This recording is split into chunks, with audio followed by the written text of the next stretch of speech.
ముఖ్యంగా మా డైరెక్టర్ ముఖేష్ కుమార్ సింగ్ గారికి, ఆయనకి చాలా థ్యాంక్స్ చెప్పాలి. ఆయనకి భాష రాకపోయినా ఆయన దగ్గరికి వెళ్ళి మొదటిసారి, సార్ ఇలా మీరు మహాభారతం మీరు తీశారు, అత్యద్భుతంగా ఉంది, కన్నప్ప అని ఒక చిత్రం చేయాలనుకుంటున్నాం, శ్రీకాళహస్తి స్థల పురాణం, కన్నప్ప మన ఇతిహాసం, అది మీరు చేయాలని రిక్వెస్ట్ చేస్తే ఆయన ఆలోచించకుండా ఇమ్మీడియట్గా ఒప్పుకున్నారు.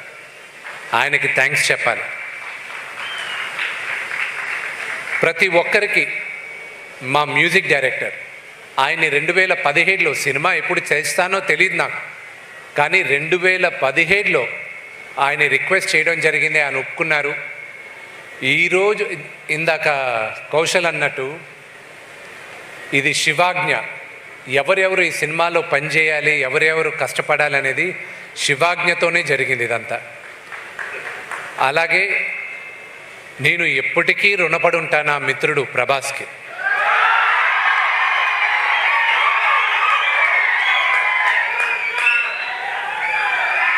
ఇది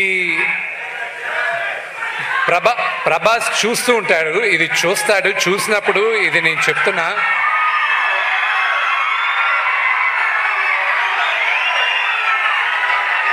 అతను కన్నప్పలో ప్రభాస్ చేయడానికి కారణం అతనికి నాన్నగారి పైన ఉన్న ప్రేమ, గౌరవం, అభిమానం తప్ప ఇంకా వేరే ఏం కాదు.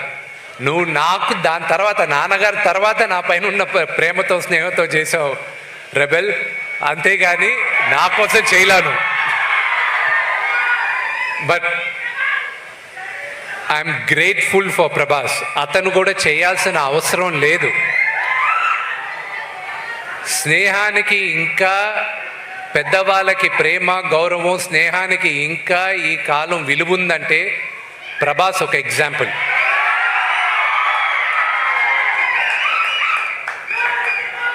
మీరందరూ అతని స్టార్డము దాని కాదు ప్రేమించాల్సింది, వ్యక్తిగా అతన్ని ప్రేమించాలి. అది దగ్గరగా ఉన్న మాకు తెలుసు అది. అలాగే శరత్ కుమార్ గారికి థ్యాంక్స్ చెప్పాలి.